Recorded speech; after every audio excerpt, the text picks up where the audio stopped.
Sa ating negosyo balita, good news po dahil patuloy ang pagtaas ng mga ipinapadalang kita ng mga overseas Filipino workers sa bansa.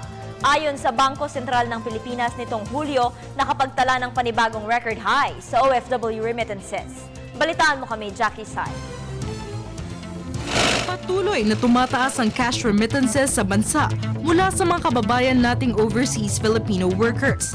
Nitong Hulyo lamang nagtala ng 7-month high ang mga pumasok na remittances. Ayon sa Bangko Sentral ng Pilipinas, umabot na sa $1.927 billion ang cash remittances na pumasok sa bansa.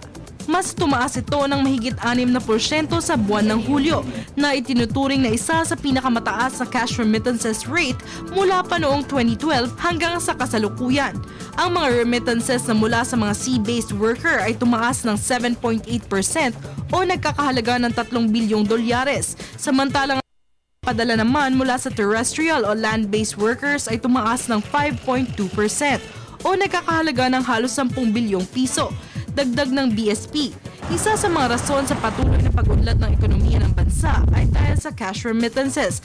Kaya naman tuloy-tuloy ang deployment ng mga OFW sa mga dayuhang bansa, kung saan 495,304 job orders na ang naaprubahan sa loob ng 7 buwan.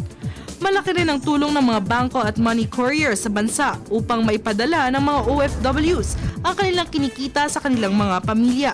Kasama na ang mga personal remittances o mga pinapadalang makagamitan o non-cash items sa Pilipinas. Inaasahan naman na patuloy pa ring tataas sa mga susunod na buwan at taon ang remittances sa tulong ng programang isinusulong ng pamahalaan. Para sa Telebisyon ng Bayan, Jackie Sai.